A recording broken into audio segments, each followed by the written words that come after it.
گمراہی حد کو پہنچ گئی تو پھر ان میں حضرت صالح کو بھیجا گیا، اور سمود کی طرف ہم نے ان کے بھائی صالح کو بھیجا۔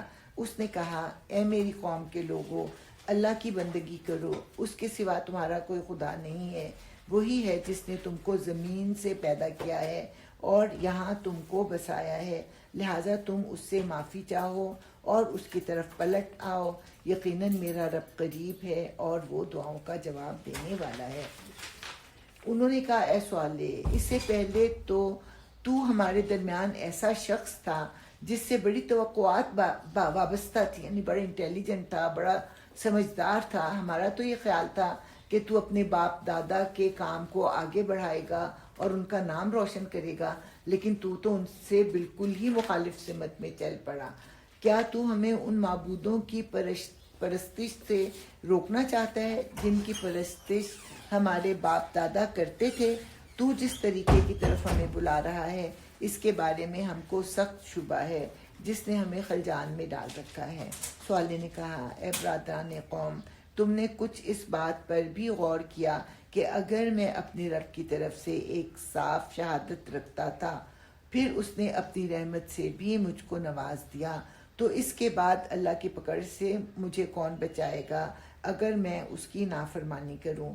تم میرے کس کام آ سکتے ہو سوائے اس کے کہ مجھے اور زیادہ خسارے میں ڈال دو؟ اور اے میری قوم کے لوگوں، دیکھو یہ اللہ کی اونٹنی تمہارے لیے ایک نشانی ہے، اسے خدا کی زمین میں چرنے کے لیے آزاد چھوڑ دو، اس سے ذرا تعرض نہ کرنا، ورنہ کچھ زیادہ دیر نہ گزرے گی کہ تم پر خدا کا عذاب آ جائے گا۔ مگر انہوں نے اونٹنی کو مار ڈالا۔ اس پر صالح نے ان کو خبردار کر دیا کہ بس اب 3 دن اپنے گھروں میں اور رہ بس لو، یہ ایسی میعاد ہے جو جھوٹی نہ ثابت ہوگی۔ آخر کار جب ہمارے فیصلے کا وقت آ گیا تو ہم نے اپنی رحمت سے صالح کو اور ان لوگوں کو جو اس کے ساتھ ایمان لائے تھے بچا لیا، اور اس دن کی رسوائی سے ان کو محفوظ رکھا۔ بے شک تیرا رب ہی دراصل طاقتور اور بالادست ہے۔ رہے وہ لوگ جنہوں نے ظلم کیا تھا تو ایک سخت دھماکے نے ان کو دھر لیا، اور وہ اپنی بستیوں میں اس طرح بے حس و حرکت پڑے کے پڑے رہ گئے گویا وہ وہاں کبھی بسے ہی نہ تھے۔ سنو، سمود نے اپنے رب سے کفر کیا، سنو، دور پھینک دیے گئے سمود۔ اور دیکھو، ابراہیم کے پاس ہمارے فرشتے خوشخبری لیے ہوئے پہنچے، کہا تم پر سلام ہو۔ ابراہیم نے جواب دیا تم پر بھی سلام ہو۔ پھر کچھ دیر نہ گزری کہ ابراہیم ایک بھنا ہوا بچڑا ان کی ضیافت کے لیے لے آیا، مگر جب دیکھا کہ ان کے ہاتھ کھانے پر نہیں بڑھتے تو ان سے مشتبہ ہو گیا اور دل میں ان سے خوف محسوس کرنے لگا۔ انہوں نے کہا ڈرو نہیں، ہم تو لوط کی قوم کی طرف بھیجے گئے ہیں۔ اب کیوں ڈر گئے حضرت ابراہیم؟ اس لیے کہ اس زمانے میں جب کوئی برے ارادے سے کسی کے پاس آتا تھا تو اس کا نمک نہیں کھاتا تھا۔ اب جب فرشتوں نے ہاتھ نہ بڑھایا تو یہی سمجھے کہ شاید یہ مجھے نقصان پہنچانے آئے ہیں اور میرا رزق یا میرا نمک نہیں کھا رہے۔ تو فرشتوں نے پھر بتایا کہ ہم تو لوط کی طرف بھیجے گئے ہیں۔ ابراہیم کی بیوی بھی کھڑی ہوئی تھی، وہ یہ سن کر ہنستی۔ ہنسنے کی کیا وجہ وہ بتائی نہیں گئی۔ ایک تو یہ ہوگا کہ ریلیکس ہوئی ہوگی، کہ واقعی ایک ٹینشن کی فضا ہو گئی ہوگی نا، تو وہ ایک ٹینشن۔ جی ہلو، آیت نمبر کون سی ہے؟ یہ 71 پڑھ رہی تھی میں، سورہ ہود 71، سورہ ہود 71۔ دوسری وجہ یہ بھی ہو سکتی ہے کہ اتنا تو پتا تھا کہ لوط کی قوم کے لوگ سخت گمراہی میں مبتلا ہیں اور مسافروں کو تنگ بھی کرتے ہیں، لوٹ مار بھی کرتے ہیں، تو ہوتا ہے نا عورتوں کا ذرا حوصلہ، اب مزہ آئے گا اس طرح شاید ایک گمان ہے۔ پھر ہم نے اس کو اسحاق کی اور اسحاق کے بعد یعقوب کی خوشخبری دی۔ وہ بولی ہائے میری کمبختی، کیا اب میرے ہاں اولاد ہوگی جبکہ میں بڑھیا پھونس ہو گئی اور یہ میرے میاں بھی بوڑھے ہو چکے ہیں؟ یہ تو بڑی عجیب بات ہے۔ فرشتوں نے کہا اللہ کے حکم پر تعجب کرتی ہو؟ ابراہیم کے گھر والوں، تم لوگوں پر تو اللہ کی رحمت اور اس کی برکتیں ہیں، اور یقیناً اللہ نہایت قابل تعریف اور بڑی شان والا ہے۔ پھر جب ابراہیم کی گھبراہٹ دور ہو گئی اور اولاد کی بشارت سے اس کا دل خوش ہو گیا تو اس نے قوم لوط کے معاملے میں ہم سے جھگڑا شروع کیا. حقیقت میں ابراہیم بڑا حلیم اور نرم دل آدمی تھا اور ہر حال میں ہماری طرف رجوع کرتا تھا.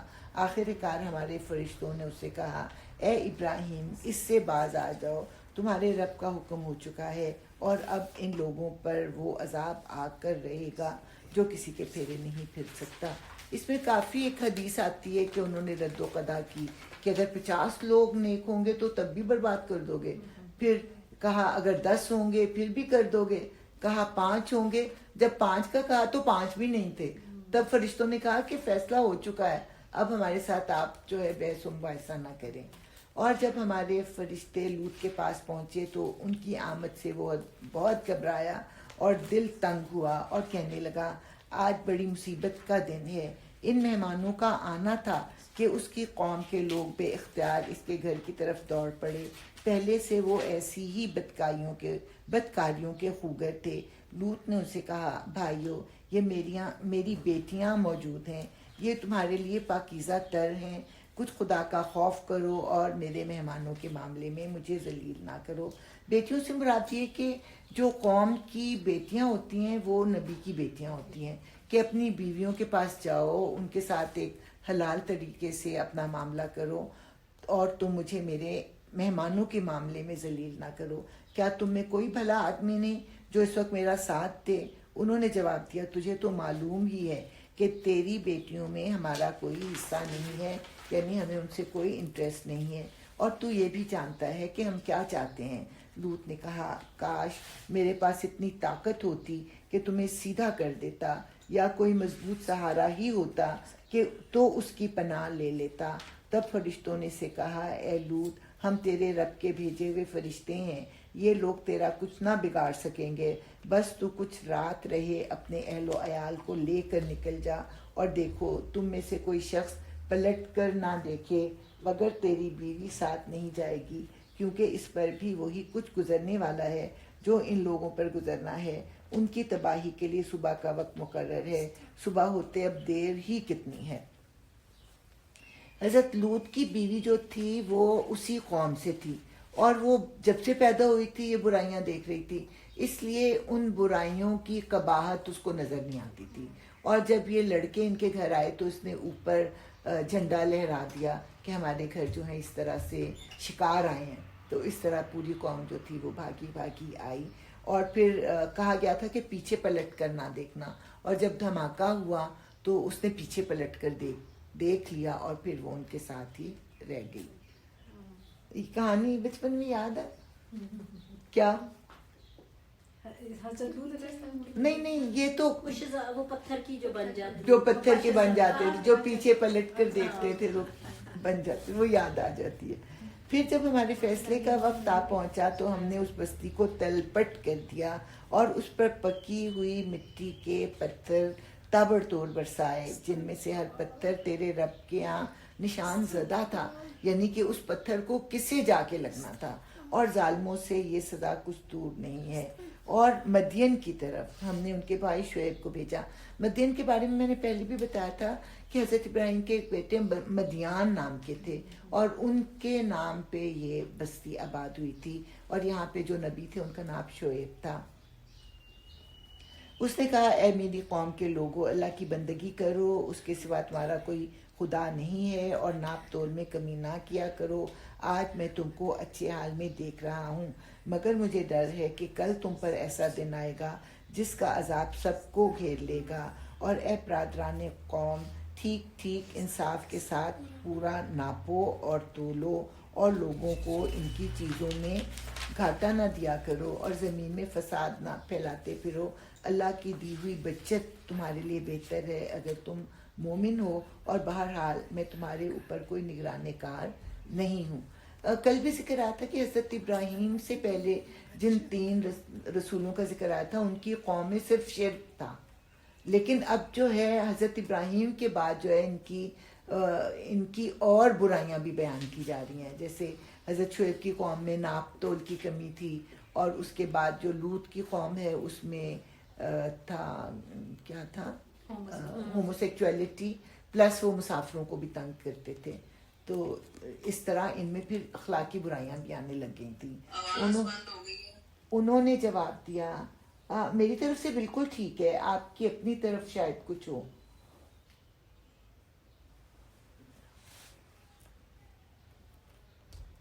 انہوں نے جواب دیا اے شعیب, کیا تیری نماز تجھے یہ سکھاتی ہے کہ ہم ان سارے معبودوں کو چھوڑ دیں جن کی پرستش ہمارے باپ دادا کرتے تھے, یا یہ کہ ہم کو اپنے مال میں اپنے منشا کے مطابق تصرف کرنے کا اختیار نہ ہو, بس تو ہی ایک عالی ظرف اور راست باز آدمی رہ گیا ہے. شعیب نے کہا بھائیو تم خود ہی سوچو, اگر میں اپنے رب کی طرف سے ایک کھلی شہادت پڑھتا اور پھر اس نے اپنے ہاتھ سے مجھ کو اچھا رزق بھی عطا کیا. یہ میں آپ کو کل ایکسپلین کر چکی ہوں, اس لیے میں دوبارہ اس کو پڑھتی ہی جا رہی ہوں. رزق سے مراد ہے نبوت, اور جو ہے کھلی شہادت پر تھا یعنی کہ میں ایک نیک تینت شخص تھا, اور جیسے کہ حضور صلی اللہ علیہ وسلم کو نبوت سے پہلے صادق اور امین کہا جاتا تھا, اسی طرح ان لوگوں کو بھی اپنی قوم کی طرف سے اچھائی کا ٹائٹل حاصل تھا. تو وہ یعنی لوگوں کی طرف سے ایک شہادت تھی کہ جھوٹا آدمی نہیں ہے اور بڑا اچھے کردار کا آدمی ہے. تو وہ شہادت ہو گئی نیک فطرتی کی وجہ سے, اور دوسری گواہی پھر ہو گئی وحی کے آنے کی وجہ سے, نبوت کی وجہ سے. تو اس کے تو اس نے اپنے ہاتھ سے مجھ کو اچھا رزق بھی عطا کیا, تو اس کے بعد میں تمہاری گمراہیوں اور حرام خوریوں میں تمہارا شریک حال کیسے ہو سکتا ہوں, اور میں ہرگز یہ نہیں چاہتا کہ جن باتوں سے میں تم کو روکتا ہوں ان کا خود ارتکاب کروں. میں تو اصلاح کرنا چاہتا ہوں جہاں تک بھی میرا بس چلے, اور یہ جو کچھ میں کرنا چاہتا ہوں اس کا سارا انحصار اللہ کی توفیق پر ہے. اسی پر میں نے بھروسہ کیا اور ہر معاملے میں اسی کی طرف رجوع کرتا ہوں. اور اے برادران قوم, میرے خلاف تمہاری ہٹ دھرمی کہیں یہ نوبت نہ پہنچا دے کہ آخر کار تم پر بھی وہی عذاب آ کر رہے جو نوح یا ہود یا صالح کی قوم پر آیا تھا, اور لوط کی قوم تو تم سے کچھ زیادہ دور بھی نہیں ہے, یعنی فاصلے کے حساب سے بھی اور وقت کے حساب سے بھی, کہ تم ان کے انجام کو اچھی طرح سے جانتے ہو. دیکھو اپنے رب سے معافی مانگو اور اس کی طرف پلٹ آؤ, بے شک میرا رب رحیم ہے اور اپنی مخلوق سے محبت رکھتا ہے. انہوں نے جواب دیا ہے شعیب, تیری بہت سی باتیں تو ہماری سمجھ میں ہی نہیں آتی, اور ہم دیکھتے ہیں کہ تو ہمارے درمیان ایک بے زور آدمی ہے. تیری برادری نہ ہوتی تو ہم کبھی کا تجھے سنسار کر چکے ہوتے. تیرا بل بوتا تو اتنا نہیں ہے کہ ہم پر بھاری ہو. شعیب نے کہا بھائیو, کیا میری برادری تم پر اللہ سے زیادہ بھاری ہے کہ تم نے برادری کا تو خوف کیا اور اللہ کو بالکل پس پشت ڈال دیا. جان رکھو کہ جو کچھ تم کر رہے ہو وہ اللہ کی گرفت سے باہر نہیں ہے. اے میری قوم کے لوگوں, تم اپنے طریقے پر کام کیے جاؤ اور میں اپنے طریقے پر کرتا رہوں گا. جلد ہی تمہیں معلوم ہو جائے گا کہ کس پر ذلت کا عذاب آتا ہے اور کون جھوٹا ہے. تم بھی انتظار کرو اور میں بھی تمہارے ساتھ چشم برا ہوں. آخر کار جب ہمارے فیصلے کا وقت آ گیا تو ہم نے اپنی رحمت سے شعیب اور اس کے ساتھی مومنوں کو بچا لیا, اور جن لوگوں نے ظلم کیا تھا ان کو ایک سخت دھماکے نے ایسا پکڑا کہ وہ اپنی بستیوں میں بے حس و حرکت پڑے کے پڑے رہ گئے, گویا وہ کبھی وہاں رہے بسے ہی نہ تھے. سنو, مدین والے بھی دور پھینک دیے گئے جس طرح سمود پھینکے گئے تھے, اور موسیٰ کو ہم نے اپنی نشانیوں اور کھلی سند ماموریت کے ساتھ فرعون اور اس کے ایان سلطنت کی طرف بھیجا, مگر انہوں نے فرعون کے حکم کی پیروی کی, حالانکہ فرعون کا حکم راستی پر نہ تھا. قیامت کے روز وہ اپنی قوم کے آگے آگے ہوگا اور اپنی پیشوائی میں انہیں دوزخ کی طرف لے جائے گا. کیسی بدتر جائے ورود ہے جس پر کوئی پہنچے, اور ان لوگوں پر دنیا میں بھی لعنت پڑی اور قیامت کے روز بھی پڑے گی. کیسا برا صلہ ہے یہ جو کسی کو ملے. آپ کو پہلے بتایا تھا کہ اس سے پہلے سورہ یونس میں حضرت موسیٰ کا ذکر بہت تفصیل سے آیا تھا, اور یہاں پہ بس سرسری سا ذکر آیا. یہ چند بستیوں کی سرگزشت ہے جو ہم تمہیں سنا رہے ہیں. ان میں سے بعض اب بھی کھڑی ہیں اور بعض کی فصل کٹ چکی ہے, یعنی کہ ان کا نام و نشان بھی مٹ چکا ہے. ہم نے ان پر ظلم نہیں کیا، انہوں نے آپ ہی اپنے اوپر ستم ڈھایا، اور جب اللہ کا حکم آ گیا تو ان کے وہ معبود جنہیں وہ اللہ کو چھوڑ کر پکارا کرتے تھے ان کے کچھ کام نہ آ سکے، اور انہوں نے ہلاکت و بربادی کے سوا انہیں کچھ فائدہ نہ دیا۔ اور تیرا رب جب کسی ظالم بستی کو پکڑتا ہے تو پھر اس کی پکڑ ایسی ہی ہوا کرتی ہے، فی الواقع اس کی پکڑ بڑی سخت اور دردناک ہوتی ہے۔ حقیقت یہ ہے کہ اس میں ایک نشانی ہے ہر اس شخص کے لیے جو عذاب آخرت کا خوف کرے۔ وہ ایک دن ہوگا جس میں سب لوگ جمع ہوں گے، اور پھر جو کچھ بھی اس روز ہوگا سب کی آنکھوں کے سامنے ہوگا۔ ہم اس کے لانے میں کچھ بہت زیادہ تاخیر نہیں کر رہے ہیں، بس ایک گنی چنی مدت اس کے لیے مقرر ہے۔ جب وہ آئے گا تو کسی کو بات کرنے کی مجال نہ ہوگی الا یہ کہ خدا کی اجازت سے کچھ عرض کرے، پھر کچھ لوگ اس روز بدبخت ہوں گے اور کچھ نیک بخت۔ اب قیامت کے دن کا حال بیان کیا جا رہا ہے۔ وہ دوزخ میں جائیں گے جہاں گرمی اور پیاس کی شدت سے وہ ہانپیں اور پھنکارے ماریں گے، اور اسی حالت میں وہ ہمیشہ رہیں گے جب تک کہ زمین و آسمان قائم ہیں، الا یہ کہ تیرا رب کچھ اور چاہے۔ بے شک تیرا رب پورا اختیار رکھتا ہے کہ جو چاہے کرے۔ رہے وہ لوگ جو نیک بخت نکلیں گے تو وہ جنت میں جائیں گے اور وہاں ہمیشہ رہیں گے جب تک کہ زمین و آسمان قائم ہیں، الا یہ کہ تیرا رب کچھ اور چاہے۔ ایسی بخشش ان کو ملے گی جس کا سلسلہ کبھی منقطع نہ ہوگا۔ بس اے نبی صلی اللہ علیہ وسلم، تو ان معبودوں کی طرف سے کسی شک میں نہ رہ جن کی یہ لوگ عبادت کر رہے ہیں، یہ تو بس لکیر کے فقیر بنے ہوئے اسی طرح پوجا پاٹ کیے جا رہے ہیں جس طرح پہلے ان کے باپ دادا کرتے تھے، اور ہم ان کا حصہ انہیں بھرپور دیں گے بغیر اس کے کہ اس میں کچھ کاٹ کسر ہو۔ ہم اس سے پہلے موسیٰ کو بھی کتاب دے چکے ہیں اور اس کے بارے میں بھی اختلاف کیا گیا تھا، جس طرح آج اس کتاب کے بارے میں کیا جا رہا ہے جو تمہیں دی گئی ہے۔ اگر تیرے رب کی طرف سے ایک بات پہلے ہی طے نہ کر دی گئی ہوتی تو ان اختلاف کرنے والوں کے درمیان کبھی کا فیصلہ چکا دیا گیا ہوتا۔ یہ واقعہ ہے کہ یہ لوگ اس کی طرف سے شک اور خلجان میں پڑے ہوئے ہیں، اور یہ بھی واقعہ ہے کہ تیرا رب انہیں ان کے اعمال کا پورا پورا بدلہ دے کر رہے گا، یقیناً وہ ان کی سب حرکتوں سے باخبر ہے۔ بس اے محمد صلی اللہ علیہ وسلم، تم اور تمہارے وہ ساتھی جو کفر و بغاوت سے ایمان و اطاعت کی طرف پلٹ آئے ہیں، ٹھیک ٹھیک راہ راست پر ثابت قدم رہو جیسا کہ تمہیں حکم دیا گیا ہے، اور بندگی کی حد سے تجاوز نہ کرو۔ جو کچھ تم کر رہے ہو اس پر تمہارا رب نگاہ رکھتا ہے۔ ان ظالموں کی طرف ذرا نہ جھکنا ورنہ جہنم کی لپیٹ میں آ جاؤ گے، اور تمہیں کوئی ایسا ولی و سرپرست نہ ملے گا جو خدا سے تمہیں بچا سکے، اور کہیں سے تم کو مدد نہ پہنچے گی۔ اور دیکھو، نماز قائم کرو دن کے دونوں سروں پر اور کچھ رات گزرنے پر۔ اب یہ 3 ہو گئی نا، بلکہ 4 ہو گئی۔ دن کے 2 سرے ہو گئے نا، فجر اور مغرب، اور ایک سرا جو ہوتا ہے وہ اس کے بعد بھی ہوتا ہے، 12 بجے کے بعد بھی ایک سرا ہوتا ہے نا، کیونکہ دن کا ایک اور حصہ شروع ہو رہا ہوتا ہے، اور پھر رات کے وقت ہو گیا، ابھی عصر رات کو پھر ہوگی نا عشاء کی، اور پھر عصر کا ذکر نہیں آیا ابھی۔ در حقیقت نیکیاں برائیوں کو دور کر دیتی ہیں، یہ ایک یاد دہانی ہے ان لوگوں کے لیے جو خدا کو یاد رکھنے والے ہیں، اور صبر کر اور نیکی کرنے والوں کا اجر کبھی ضائع نہیں کرتا۔ پھر کیوں نہ ان قوموں میں سے جو تم سے پہلے گزر چکی ہیں ایسے اہل خیر موجود رہے ہوتے جو لوگوں کو زمین میں فساد برپا کرنے سے روکتے۔ ایسے لوگ نکلے بھی تو بہت کم جن کو ہم نے ان قوموں میں سے بچا لیا، ورنہ ظالم لوگ تو انہی مزوں کے پیچھے پڑے رہے جس کے سامان انہیں فراوانی کے ساتھ دیے گئے تھے، اور وہ مجرم بن کر رہے۔ تیرا رب ایسا نہیں ہے کہ بستیوں کو ناحق تباہ کر دے حالانکہ اس کے باشندے اصلاح کرنے والے ہوں۔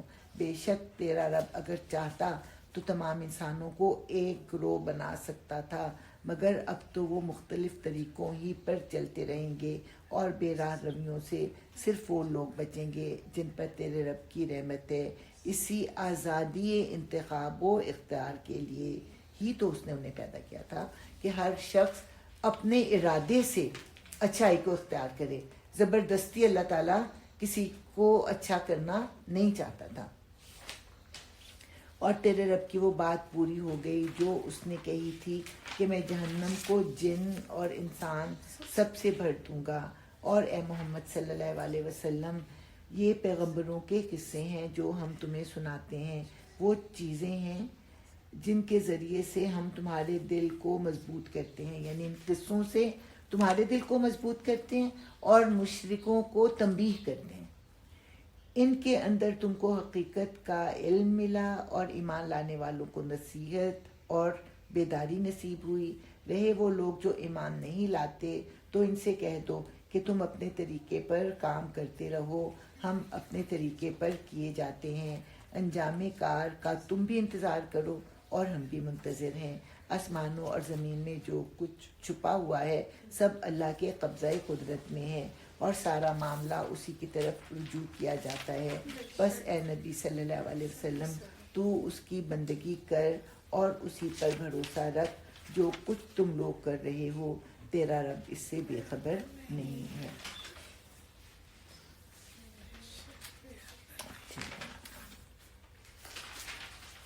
اچھا مجھے پانی دینا بیٹا. سورہ یوسف سب کی کیا ہے؟ فیورٹ. فیورٹ. اس کی تھوڑی سی جو ہے، باقی تو کہانی بغیر کسی چلتی رہے گی. تھوڑا سا انٹروڈکشن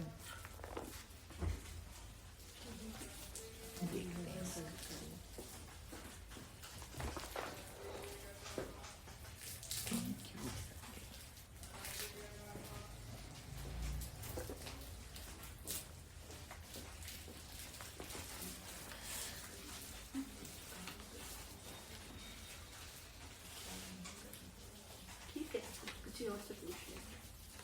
ہاں جی کر لیں کیا ہوا؟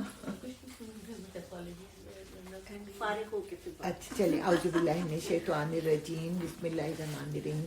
سورہ یوسف. سورہ یوسف کے بارے میں یہ ہے کہ مکہ میں یہودی اور عیسائی نہیں بستے تھے، اور یہ کہاں پہ بستے تھے؟ مدینہ میں بستے تھے.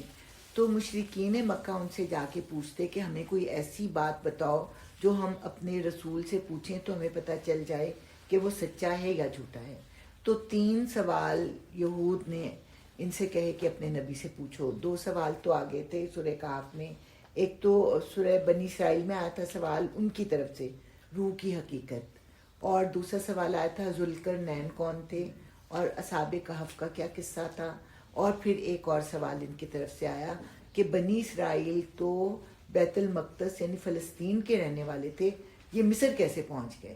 اس کا جواب ایک ہی سیٹنگ میں، یہ نہیں ہوا کہ پوچھا گیا اور حضور نے کہا اچھا میں بتاؤں گا جیسے سورہ کہف میں ہوا تھا.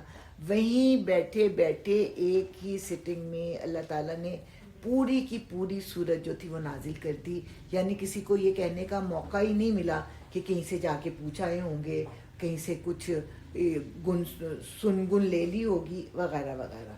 اور پھر اس واقعے کو بھی کہنا چاہیے کہ دنیا کی بہترین قصوں میں سے ایک قصہ کہا جا سکتا ہے. اور یہ قصہ ویسے تو یہود کی کتابوں میں بھی ہے، لیکن جتنی نفاست سے یہاں پہ بیان ہوا ہے اتنی نفاست سے ان کے ہاں نہیں ہے. اور اس کے علاوہ یہ ہے کہ وہ لوگ تو ویسے ہی نبیوں کے کرداروں پر کیچڑ اچھالا کرتے ہیں، لیکن یہاں پہ کسی پر کوئی کیچڑ نہیں اچھالا گیا بلکہ حالات و واقعات کو ویسے ہی پیش کیا گیا. اچھا اب یہ کس وقت میں نازل ہوا؟ یہ اس سال نازل ہوا جس سال حضرت خدیجہ کی وفات ہوئی، اس کے ساتھ ہی ابو طالب کی وفات ہوئی، اور اس کے ساتھ ہی حضور صلی اللہ علیہ وسلم جو تھے وہ طائف گئے اور وہاں سے بہت مطلب وہ ایک طرح سے تکلیف کی حالت میں واپس آئے. حضرت عائشہ نے ایک دفعہ حضرت محمد صلی اللہ علیہ وسلم سے پوچھا کہ آپ کی زندگی میں شاید احد کا دن سب سے زیادہ سخت تھا. انہوں نے کہا نہیں عائشہ، میری زندگی میں سب سے زیادہ سخت دن جو تھا وہ طائف کا دن تھا، اگرچہ وہاں سے واپسی پر ان کو خوشخبری مل گئی تھی. کیا ملی تھی؟ کہ حضور صلی اللہ علیہ وسلم جو تھے واپسی پر بہت آزردہ تھے اور وہ نماز ادا کر رہے تھے اور قرآن کی تلاوت کر رہے تھے. تو جنوں کی ایک جماعت جو تھی وہاں سے گزری، جو وہاں پہ رک گئی، انہوں نے قرآن کو سنا اور وہ مسلمان ہو گئے. تو سورہ جن میں پھر یہ واقعہ تفصیل سے آئے گا، لیکن اللہ تعالیٰ نے ان کی دل جوئی اس طرح سے کی کہ کوئی بات نہیں، انسان نہیں سنتے تو جن تو ہو گئے نا مسلمان آپ کی بات کو سن کے. تو انتہائی وہ مشکل کا ایک سال تھا، 10واں سال تھا غالباً، جس میں یہ 3 واقعات اوپر تلے ہوئے. اب حضور کہتے کہ وہ کبھی مسکرائے بھی نہیں تھے اس سال میں نا. تو حضور صلی اللہ علیہ وسلم نے ان کو یہ خوشخبری دی کہ برادران یوسف جو ہیں ان کا کردار اس وقت مشرکین مکہ ادا کریں. تو جس طرح اللہ تعالیٰ نے ان کو ذلیل و خوار کیا، اللہ تعالیٰ ان کو بھی ذلیل و خوار کرے گا. اور ناممکن حالات میں حضرت یوسف کو اللہ تعالیٰ نے کتنا عروج عطا کیا، اور اسی طرح ناممکن حالات میں اللہ تعالیٰ آپ کو بھی عروج عطا کرے گا. تو یہ عام الحزن کا سال تھا. جی عام الحزن کا سال تھا. اس میں پہلے حضرت خدیجہ کی وفات ہوئی، اس کے بعد جو ہے وہ حضرت ابو طالب کی ہوئی، اور اس کے بعد طائف سے جب واپس آئے تو یہ مکہ نہیں جا سکتے تھے. یہ اتنی دردناک بات ہے کہ وہ مکہ میں انٹر نہیں ہو سکتے تھے کیونکہ ان کی پروٹیکشن ختم ہو گئی تھی. تو انہوں نے مختلف لوگوں کو پیغام بھیجے کہ مجھے امان دو، مجھے امان دو. پھر ان کے والد کے ایک دوست تھے، والد کو فوت ہوئے کتنے سال ہو گئے تھے، 40 سال ہو گئے تھے. تو نہیں بلکہ اب تو 50 سال ہو گئے تھے نا، اب تو 50 سال ہو گئے تھے کیونکہ یہ 10واں سال تھا نبوت کا. تو اس نے پھر ان کو، حالانکہ وہ خود مسلمان نہیں ہوا تھا، لیکن اس نے ان کو امان دی.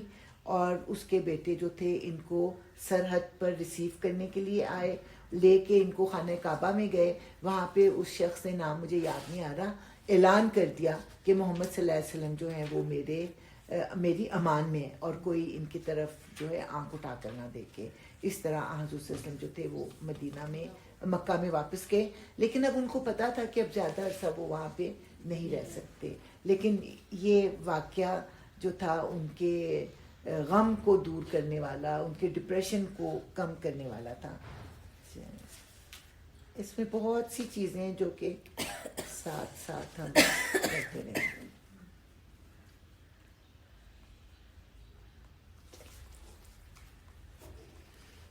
اعوذ باللہ من الشیطان الرجیم، بسم اللہ الرحمن الرحیم. الف لام را تلک آیات الکتاب المبین انا انزلناہ قرآنا عربیا لعلکم تعقلون. اللہ تعالیٰ کہتے ہیں کہ اس کو میں نے عربی قرآن بنا کر نازل کیا. اصل میں یہ لوح محفوظ میں ایک کتاب ہے، اور اس کتاب کا جب کوئی حصہ زمین پر نازل کیا جاتا ہے تو اس قوم کی زبان میں کیا جاتا ہے. اب چونکہ قرآن کو عرب والوں پر نازل کرنا تھا، اس لیے اس کو عربوں کی زبان میں نازل کیا گیا. اور دوسرا، عربی کا ایک مطلب ہوتا ہے بہت فصیح و بلیغ زبان. فصیح و بلیغ زبان، عربی کے علاوہ کوئی بھی زبان اس کا بوجھ نہیں اٹھا سکتی تھی. اور ان کو بڑا اپنی زباندانی پہ ناز بھی تھا، اور اپنے علاوہ یہ سب کو اجمی بھی کہا کرتے تھے. تو عربی کے یہ 2 مطلب ہیں کہ اس قوم کی زبان میں نازل ہوا اور فصیح و بلیغ زبان میں نازل ہوا. الف لام را، یہ اس کتاب کی آیات ہیں جو اپنا مدعا صاف صاف بیان کرتی ہے. ہم نے اسے نازل کیا ہے قرآن بنا کر عربی زبان میں، تاکہ تم اہل عرب کو اچھی طرح سمجھا سکو. اے محمد صلی اللہ علیہ وسلم، ہم اس قرآن کو تمہاری طرف وحی کر کے بہترین پیرایا میں واقعات اور حقائق تم سے بیان کرتے ہیں، ورنہ اسے پہلے تو ان چیزوں سے تم بالکل ہی بے خبر تھے. یہ اس وقت کا ذکر ہے جب یوسف نے اپنے باپ سے کہا، ابا جان میں نے خواب دیکھا ہے کہ 11 ستارے ہیں اور سورج اور چاند ہیں اور وہ مجھے سجدہ کر رہے ہیں. جواب میں اس کے باپ نے کہا، بیٹا اپنا یہ خواب اپنے بھائیوں کو نہ سنانا، ورنہ وہ تیرے در پہ آزار ہو جائیں گے، تجھ سے حسد کرنے لگیں گے. حقیقت یہ ہے کہ شیطان آدمی کا کھلا دشمن ہے، اور ایسا ہی ہوگا جیسا تو نے خواب میں دیکھا ہے کہ تیرا رب تجھے اپنے کام کے لیے منتخب کرے گا اور تجھے باتوں کی تہ تک پہنچنا سکھائے گا، اور تیرے اوپر اور آل یعقوب پر اپنی نعمت اسی طرح پوری کرے گا جس طرح اس سے پہلے وہ تیرے بزرگوں ابراہیم اور اسحاق پر کر چکا ہے۔ یقیناً تیرا رب علیم اور حکیم ہے۔ اس میں یہاں پہ اس پیرا میں ہمیں سبق ملتا ہے کہ اپنی نعمتوں کو ہر ایک کے سامنے ظاہر نہ کرتے رہو، کیونکہ لوگ جب حسد کرتے ہیں تو حسد جو ہے وہ پھر کھا جاتا ہے۔ تو اس لیے نعمتوں کی حفاظت اس طرح سے بھی ہوتی ہے کہ ان کو بہت زیادہ بیان نہ کیا جائے۔ حقیقت یہ ہے کہ یوسف اور اس کے بھائیوں کے قصے میں ان پوچھنے والوں کے لیے بڑی نشانی ہے۔ پوچھا تھا نا کہ بنی اسرائیل کیسے پہنچ گئے مصر میں، تو ان کے لیے نشانی ہے۔ یہ قصہ یوں شروع ہوتا ہے کہ اس کے بھائیوں نے آپس میں کہا، یہ یوسف اور اس کا بھائی دونوں ہمارے والد کو ہم سب سے زیادہ محبوب ہیں، حالانکہ ہم ایک پورا جتھا ہیں۔ سچی بات یہ ہے کہ ہمارے ابا جان بالکل ہی بہہ گئے ہیں، یعنی کہ ہم تو نوجوان ہیں، طاقتور ہیں، خوبصورت ہیں، ہم تو کام آ سکتے ہیں، دشمن کا مقابلہ کر سکتے ہیں اور روزگار جو ہے وہ کما کے لا سکتے ہیں، لیکن اس کے باوجود ہمارے ابا جان ہمیں لفٹ ہی نہیں کراتے، ساری محبت جو ہے وہ یوسف اور بنیامین پر لٹاتے ہیں۔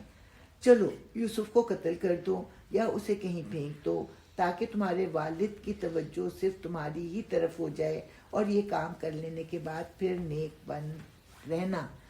اب یہاں پہ ایک اور سوال ہے کہ گناہ کے بعد توبہ ہوتی ہے، یہ نہیں ہوتا کہ آپ پہلے سے پلان کریں کہ میں یہ گناہ کروں گا پھر میں توبہ کروں گا، ایسی توبہ نہیں قبول ہوتی۔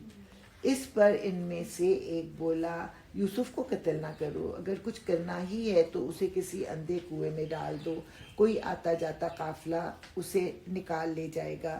اس قرارداد پر انہوں نے جا کر اپنے باپ سے کہا، ابا جان کیا بات ہے کہ آپ یوسف کے معاملے میں ہم پر بھروسہ نہیں کرتے، حالانکہ ہم اس کے سچے خیر خواہ ہیں، کل اسے ہمارے ساتھ بھیج دیجئے، کچھ چر چگ لے گا اور کھیل کود سے بھی دل بہلائے گا، ہم اس کی حفاظت کو موجود ہیں۔ باپ نے کہا، تمہارا اسے لے جانا مجھے شاق گزرتا ہے اور مجھ کو اندیشہ ہے کہیں اسے بھیڑیا نہ پھاڑ کھائے جبکہ تم اس سے غافل ہو۔ انہوں نے جواب دیا، اگر ہمارے ہوتے اسے بھیڑیے نے کھا لیا جبکہ ہم ایک جتھا ہیں تب تو ہم بڑے ہی نکمے ہوں گے۔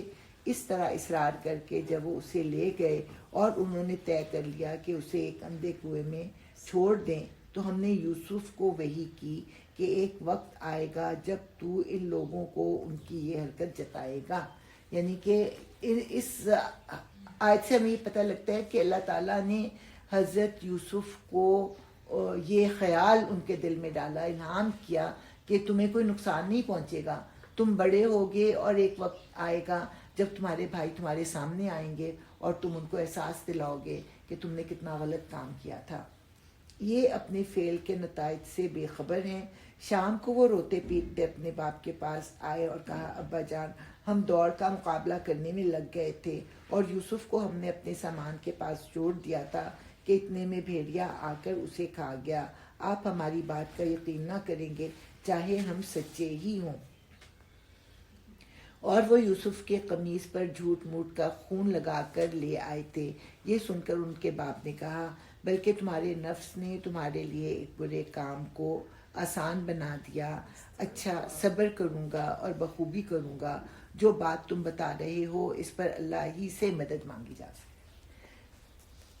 نبی تھے، ان کو پتہ لگ گیا کہ میرے بچے جھوٹ بول رہے ہیں، اور جو قمیض انہوں نے خون والی دکھائی تو انہوں نے کہا بڑا عقل مند بھیڑیا تھا کہ یوسف کو تو کھا گیا اور قمیض کو کچھ نہیں کیا۔ تو اس طرح سے ان کا جھوٹ جو تھا وہ ظاہر ہوا، اور اس کے ساتھ انہوں نے جو کہا صبر جمیل ہی میں کروں گا، تو اس لیے کہ میں اپنے جوان بیٹوں کا کیا کسی سے گلا کروں، یا جوان بیٹوں کو میں کیا ڈانٹوں جب وہ اڑ ہی گئے ہیں برائی کرنے پر، تو میں ان کا مقابلہ نہیں کر سکتا، میں تو اللہ سے ہی مدد مانگ سکتا ہوں اور میں خاموشی ہی اختیار کروں گا، کیونکہ واویلا کر کے مجھے حاصل کیا ہوگا۔ ادھر ایک قافلہ آیا اور اس نے اپنے سکے کو پانی لانے کے لیے بھیجا۔ سکے نے جو کنویں میں ڈول ڈالا تو یوسف کو دیکھ کر پکار اٹھا، مبارک ہو، یہاں تو ایک لڑکا ہے۔ ان لوگوں نے اس کو مال تجارت سمجھ کر چھپا لیا، حالانکہ جو کچھ وہ کر رہے تھے خدا اس سے باخبر تھا. اس زمانے میں انسانوں کی خرید و فروخت ہوتی تھی نا, تو ان کو ایک نوجوان خوبصورت لڑکا جب ملا تو انہوں نے خوشی سے اس کو چھپا لیا. آخر کار انہوں نے اس کو تھوڑی سی قیمت پر چند درہموں کے عوض بیچ ڈالا, اور وہ اس کی قیمت کے معاملے میں کچھ زیادہ کے امیدوار نہ تھے. وہ کہتے ہیں نا کہ چوروں کے گز پتہ نہیں کیا کہتے ہیں, یعنی کہ جو چور ہوتا ہے اس کو کوئی درد نہیں ہوتا نا چوری کے سامان میں, تو کوڑیوں کے مول اس کو بیچ دیتا ہے. اسی طرح ان کو یہ تھا کہ یوسف سے جان چھوٹے, بس تھوڑے سے پیسے مل جائیں, اس سے جان چھوٹے, کہیں ہم پکڑے ہی نہ جائیں کہ ہم اس کو اغوا کر کے لے کے جا رہے ہیں. مصر کے جس شخص نے اسے خریدا اس نے اپنی بیوی سے کہا. اب جس شخص نے خریدا اس نے تھوڑا سا سفر اس کے ساتھ کیا, باہر ہی منڈی لگی ہوگی نا, اور اس نے جانچ لیا کہ یہ بڑے اعلیٰ خاندان کا بڑا نفیس لڑکا ہے, اس لیے اس نے اپنی بیوی سے آ کر کہا اس کو اچھی طرح رکھنا, بعید نہیں کہ یہ ہمارے لیے مفید ثابت ہو یا ہم اسے بیٹا بنا لیں. اس طرح ہم نے یوسف کے لیے اس سرزمین میں قدم جمانے کی صورت نکالی اور اسے معاملہ فہمی کی تعلیم دینے کا انتظام کیا. یہ مصلحت تھی. جب ہم بچپن میں کہانی پڑھتے تھے اتنا دکھ ہوتا تھا جس کی کوئی حد نہیں, لیکن اس میں مصلحت کیا تھی کہ اس وقت کی سپر پاور کے دارالحکومت میں تعلیم کے لیے ان کو وہاں پہ بھیجا گیا, اور پھر کسی ایسے ویسے چھوٹے موٹے گھر میں نہیں بھیجا گیا, بلکہ جو سب سے بڑی یونیورسٹی تھی, یعنی کہ جو بادشاہ کا محل تھا, اس میں طرح طرح کے لوگ آتے تھے جاتے تھے, طرح طرح کے مسئلے مسائل حل کیے جاتے تھے. تو ان سب کی تعلیم و تربیت کے لیے, یعنی کہ حضرت یوسف کو وہ سب سکھانے کے لیے ان کو وہاں پہ بھیجا گیا. تو یہاں پہ اللہ تعالیٰ کہہ رہے ہیں نا کہ اسے معاملہ فہمی کی تعلیم دینے کا انتظام کیا. اللہ اپنا کام کر کے رہتا ہے مگر اکثر لوگ جانتے نہیں ہیں, اور جب وہ اپنی پوری جوانی کو پہنچا تو ہم نے اسے قوت فیصلہ اور علم عطا کیا. اس طرح ہم نیک لوگوں کو جزا دیتے ہیں. جس عورت کے گھر میں وہ تھا وہ اس پر ڈورے ڈالنے لگی اور ایک روز دروازے بند کر کے بولی آ جا. یوسف نے کہا خدا کی پناہ, میرے رب نے تو مجھے اچھی منزلت بخشی اور میں یہ کام کروں. ایسے ظالم کبھی فلاں نہیں پایا کرتے. وہ اس کی طرف بڑھی اور یوسف بھی اس کی طرف بڑھتا اگر اپنے رب کی برہان نہ دیکھ لیتا. اب اس برہان کے بارے میں کہ ان کو اپنے والد کی شبیہ نظر آئی جو کہہ رہے تھے کہ ایسا نہ کر, لیکن حقیقت یہ کہ یہ خیال آنا کہ میرے رب نے تو مجھے اتنا اچھا ٹھکانہ دیا تو میں اس کے ساتھ خیانت کروں, یہ نہیں ہوگا. یہی اللہ تعالیٰ کی طرف سے ایک برہان تھا, دلیل تھی. ایسا ہوا اس کی طرف بڑھتا اگر اپنے رب کی برہان نہ دیکھ لیتا. ایسا ہوا تاکہ ہم اسے بدی اور بے حیائی کو دور کر دیں. در حقیقت وہ ہمارے چنے ہوئے بندوں میں سے تھا. آخر کار یوسف اور وہ آگے پیچھے دروازے کی طرف بھاگے اور اس نے پیچھے سے یوسف کا قمیص کھینچ کر پھاڑ دیا. دروازے پر دونوں نے اس کے شوہر کو موجود پایا. اب یہ کہ ان ایکسپیکٹڈلی, غیر متوقع طور پہ اس کا شوہر جو تھا وہ واپس آ گیا, اور دروازہ جو کھولا تو سامنے اس کا شوہر کھڑا تھا. اور اس عورت نے کیسا پینترا بدلا. اسے دیکھتے ہی عورت کہنے لگی کیا سزا ہے اس شخص کی جو تیری گھر والی پر نیت خراب کرے. اس کے سوا اور کیا سزا ہو سکتی ہے کہ وہ قید کیا جائے یا اسے سخت عذاب دیا جائے. یوسف نے کہا یہی مجھے پھانسنے کی کوشش کر رہی تھی. اس عورت کے اپنے کنبے والوں میں سے ایک شخص نے قرینے کی شہادت پیش کی کہ اگر یوسف کا قمیض آگے سے پھٹا ہو تو عورت سچی ہے اور یہ جھوٹا, اور اگر اس کا قمیض پیچھے سے پھٹا ہو تو عورت جھوٹی ہے اور یہ سچا. جب شوہر نے دیکھا کہ یوسف کا قمیض پیچھے سے پھٹا ہے تو اس نے کہا یہ تم عورتوں کی چالاکیاں ہیں, واقعی بڑے غضب کی ہوتی ہیں تمہاری چالیں. یوسف اس معاملے سے درگزر کر, اور اے عورت تو اپنے قصور کی معافی مانگ, تو ہی اصل میں خطا کار تھی.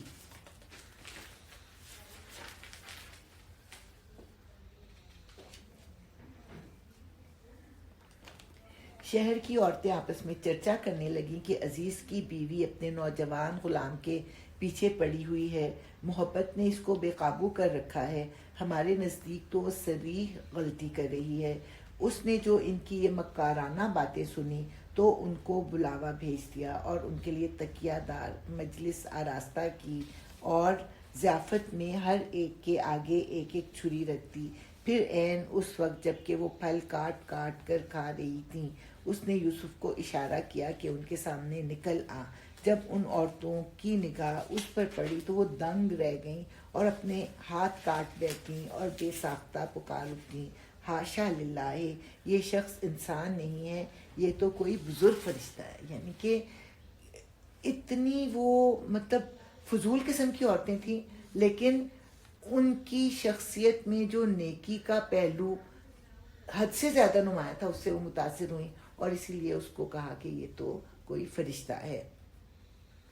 اور ہاتھ کاٹنے کا معاملہ ہم تو یہ سمجھتے ہیں نا کہ مثلا وہ سیب کاٹ رہی تھیں اور بے خیالی میں سیب کی بجائے ہاتھ کٹ گیا، لیکن وہ نعمان علی خان نے بڑی اچھی تشریح کی کہ ان میں سے کسی ایک کا ہاتھ کٹا، سارے لوگ اس کی طرف متوجہ ہوئے اور حضرت یوسف بھی اس کی طرف متوجہ ہوئے، تو یہ دیکھ کر کہ حضرت یوسف اس کی طرف متوجہ ہیں، سب نے اپنے ہاتھ کاٹ لیے کہ ہماری طرف بھی یوسف کی جو ہے وہ توجہ جائے گی۔ تو یہ بھی ٹھیک ہی لگتا ہے دیکھا جائے تو، کیونکہ آگے پھر دیکھتے ہیں نا کہ کیا ہو رہا ہے۔ اچھا، تو انہوں نے کہا یہ تو کوئی بزرگ فرشتہ ہے۔ عزیز کی بیوی نے کہا دیکھ لیا، یہ ہے وہ شخص جس کے معاملے میں تم مجھ پر باتیں بناتی تھیں، بے شک میں نے اسے رجھانے کی کوشش کی تھی اور یہ بچ نکلا۔ آپ دیکھیں اس زمانے کا کلچر کہ کیسے اعلان کر رہی ہیں کہ میں نے اس کو رجھانے کی کوشش کی اور وہ بچ نکلا، اگر یہ میرا کہنا نہ مانے گا تو اسے قید کیا جائے گا اور بہت ذلیل و خوار ہوگا۔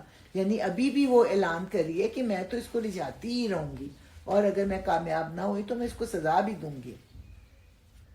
یوسف نے کہا اے میرے رب، قید مجھے منظور ہے بنسبت اس کے کہ میں وہ کام کروں جو یہ لوگ مجھ سے چاہتے ہیں، اور اگر تم نے ان کی چالوں کو مجھ سے دفع نہ کیا تو میں ان کے دام میں پھنس جاؤں گا اور جاہلوں میں شامل ہو رہوں گا۔ اس کے رب نے اس کی دعا قبول کی اور ان عورتوں کی چالیں اس سے دفع کر دیں، بے شک وہی ہے جو سب کی سنتا اور سب کچھ جانتا ہے۔ اب ہوا یہ کہ پورے شہر میں عورتیں جو تھیں نا وہ حضرت یوسف کی دیوانی ہو رہی تھیں اور ہر کوئی چاہتا تھا کہ ان کے ساتھ اپنے آپ کو وہ جو ہے اپنا تعارف کروائے، ان کے ساتھ کچھ وقت گزارے۔ پھر ان لوگوں کو یہ سوجھی کہ ایک مدت کے لیے اسے قید کر دیں، حالانکہ وہ اس کی پاک دامنی اور خود اپنی عورتوں کے برے اتوار کی سری نشانیاں دیکھ چکے تھے۔ یعنی شہر میں دیوانگی کا عالم طاری تھا اور ان کے گھر والے جو مرد تھے وہ ان کو روک نہیں سک رہے تھے۔ پھر انہوں نے طے کیا کہ یوسف کو ان کی نظروں کے سامنے سے ہٹا دیا جائے، نہ وہ سامنے ہوگا اور نہ یہ دیوانی ہوں گی، اور ان سب کو پتا تھا کہ یوسف جو ہیں وہ برے نہیں ہیں، بوڑھی ان کی بیویاں یا ان کی گھر والی عورتیں ہیں۔ قید خانے میں 2 غلام اور بھی اس کے ساتھ داخل ہوئے۔ ایک روز ان میں سے ایک نے اس سے کہا میں نے خواب میں دیکھا ہے کہ میں شراب کشید کر رہا ہوں۔ دوسرے نے کہا میں نے دیکھا کہ میرے سر پر روٹیاں رکھی ہیں اور پرندے ان کو کھا رہے ہیں۔ دونوں نے کہا ہمیں اس خواب کی تعبیر بتائیے، ہم دیکھتے ہیں کہ آپ ایک نیک آدمی ہیں۔ اب یہ اپنے کردار کی وجہ سے پسندیدہ بن گئے جیل خانے میں بھی، اور 2 لوگوں نے خواب دیکھا اور اپنے خوابوں کی تعبیر ان سے پوچھی۔ اچھا، اس میں خواب کا بھی بڑا ذکر ہے اور قمیص کا بھی بہت ذکر ہے۔ اب خواب کون کون سا ہے؟ ایک تو حضرت یوسف نے خود دیکھا اور 2 خواب ان قیدیوں نے دیکھے، پھر ایک خواب جو تھا وہ بادشاہ نے دیکھا، اور اسی طرح قمیص تھی جو خون سے رنگی ہوئی تھی، دوسری قمیض وہ تھی جو کہ پھٹ گئی تھی، اور تیسری قمیض وہ تھی جو کہ حضرت یوسف نے پھر اپنے والد کے لیے بھیجی تھی۔ اچھا جی، اب یہاں پہ دیکھتے ہیں کہ کیا ہوا۔ یہاں جو کھانا تمہیں ملا کرتا ہے اس کے آنے سے پہلے میں تمہیں ان خوابوں کی تعبیر بتا دوں گا۔ یہ علم ان علوم میں سے ہے جو میرے رب نے مجھے عطا کیا۔ بہترین کنسائز جو ہے انہوں نے تبلیغ کی ہے۔ ہمیں نہیں نظر آتا کہ وہ جگہ جگہ تبلیغ کر رہے ہیں، ہمیں اس پوری کہانی میں نہیں پتہ لگتا، لیکن اس وقت جب لوگ خواب کی تعبیر پوچھنے آئے تو باقی لوگ بیٹھے ہوں گے ادھر ادھر، کوئی ایکٹیویٹی ہوتی ہے نا, یہ ایک ایکٹیویٹی تھی, سارے کے سارے جو تھے وہ تماشا دیکھنے کے لیے آ گئے. تو حضرت یوسف نے جب یہ دیکھا کہ سارے لوگ میری طرف متوجہ ہیں تو اس موقع سے فائدہ اٹھایا اور تھوڑی سی تبلیغ کی, لیکن اتنی لمبی چوڑی تقریر بھی نہیں کی کہ لوگ بیزار ہو کے چلے جاتے. ان کو کہا کہ بس ابھی 5-7 منٹ میں کھانا آنے والا ہے نا, تو بس کھانا آنے سے پہلے پہلے میں تمہیں بتا دوں گا تاکہ لوگ بیزار نہ ہوں. اور پھر اپنا انٹروڈکشن کروایا کہ یہ وہ علم ہے جو میرے رب نے مجھے عطا کیا ہے. واقعہ یہ ہے کہ میں نے ان لوگوں کا طریقہ چھوڑ دیا جو اللہ پر ایمان نہیں لاتے اور آخرت کا انکار کرتے ہیں. اپنے بزرگوں ابراہیم, اسحاق, یعقوب کا طریقہ اختیار کیا ہے. ہمارا یہ کام نہیں ہے کہ اللہ کے ساتھ کسی کو شریک ٹھہرائیں. در حقیقت یہ اللہ کا فضل ہے ہم پر اور تمام انسانوں پر کہ اس نے اپنے سوا کسی کا بندہ ہمیں نہیں بنایا, مگر اکثر لوگ شکر نہیں کرتے. اے زندان کے ساتھیوں, تم خود ہی سوچو کہ بہت سے متفرق رب بہتر ہیں یا وہ ایک اللہ جو سب پر غالب ہے. اس کو چھوڑ کر تم جن کی بندگی کر رہے ہو وہ اس کے سوا کچھ نہیں ہے, یہ بس چند نام ہیں جو تم نے اور تمہارے آباء و اجداد نے رکھ لیے ہیں. اللہ نے ان کے لیے کوئی سنت نازل نہیں فرمائی. فرما روائی کا اقتدار اللہ کے سوا کسی کے لیے نہیں ہے. اس کا حکم ہے کہ خود اس کے سوا تم کسی کی بندگی نہ کرو. یہی ٹھیک سیدھا طریقے زندگی ہے, مگر اکثر لوگ نہیں جانتے. اے زندان کے ساتھیوں, تمہارے خواب کی تعبیر یہ ہے کہ تم میں سے ایک تو اپنے رب یعنی شاہ مصر کو شراب پلائے گا, رہا دوسرا تو اسے سولی پر چڑھایا جائے گا اور پرندے اس کا سر نوچ نوچ کر کھائیں گے. فیصلہ ہو گیا اس بات کا جو تم پوچھ رہے تھے. اب ہوا یہ کہ بادشاہ کو کھانے میں زہر دیا گیا. اب سمجھ میں نہیں آ رہا تھا کہ زہر کس نے دیا, اس لیے روٹی پکانے والے کو بھی پکڑا گیا اور شراب بنانے والے کو بھی. اور پھر جب تحقیق ہوئی تو پتہ لگا کہ شراب بنانے والے کا کوئی قصور نہیں تھا, اس کو معاف کر دیا گیا.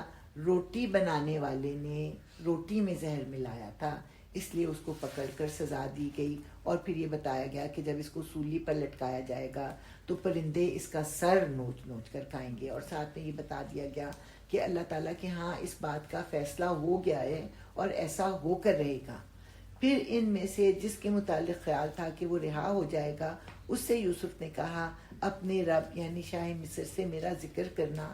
مگر شیطان نے اسے ایسا غفلت میں ڈالا کہ وہ اپنے رب شاہ مصر سے اس کا ذکر کرنا بھول گیا اور یوسف کئی سال قید خانے میں پڑا رہا. ایک روز بادشاہ نے کہا میں نے خواب میں دیکھا ہے کہ 7 موٹی گائیں ہیں جن کو 7 دبلی گائیں کھا رہی ہیں, اور اناج کی 7 ہری بالیں ہیں اور دوسری 7 سوکھی ہیں. اے اہل دربار, مجھے اس خواب کی تعبیر بتاؤ اگر تم خوابوں کا مطلب سمجھتے ہو. لوگوں نے کہا یہ تو پریشان خوابوں کی باتیں ہیں اور ہم اس طرح کے خوابوں کا مطلب نہیں جانتے. خوابوں کے بارے میں بتایا جاتا ہے کہ 3 طرح کے خواب ہوتے ہیں. ایک تو سچے خواب ہوتے ہیں, نبوت ختم ہو گئی لیکن سچے خواب جو ہیں وہ نبوت کا 46واں حصہ ہیں.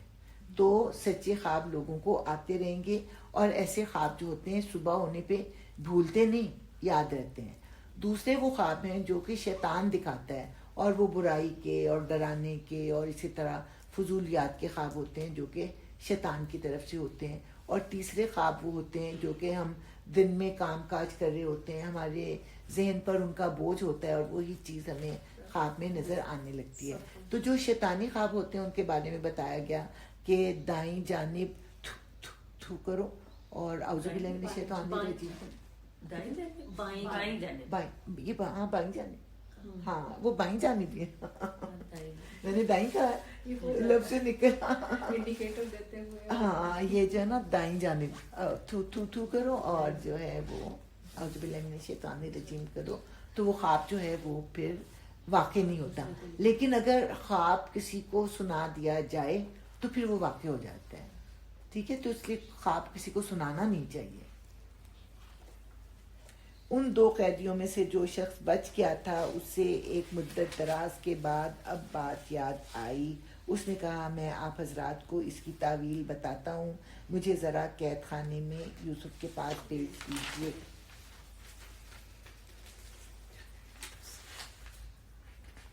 اس کو بھول ہی گیا تھا نا کہ حضرت یوسف نے کہا تھا میرا ذکر کرنا بادشاہ سے، اس کو بھول گیا۔ اب جو بادشاہ کو خواب آیا تو اس کو یاد آ گئے حضرت یوسف، تو اب جو ہے اس کو بھیجا گیا۔ اس نے جا کر کہا یوسف اے سراپا راستے، مجھے اس خواب کا مطلب بتا کہ 7 موٹی گائیں ہیں جن کو 7 دبلی گائیں کھا رہی ہیں، اور 7 بالیں ہری ہیں اور 7 سوکھی، شاید کہ میں ان لوگوں کے پاس واپس جاؤں اور شاید کہ وہ جان لیں۔ یوسف نے کہا، اب یوسف کو کیا کہنا چاہیے تھا؟ یاد آ گیا ہوں میں، اتنے سال پڑھا رہا ہوں، آج کام آیا تو یاد آ گیا، یاد آ گئی ہے میری۔ تو انہوں نے کچھ بھی نہیں کہا اور کہا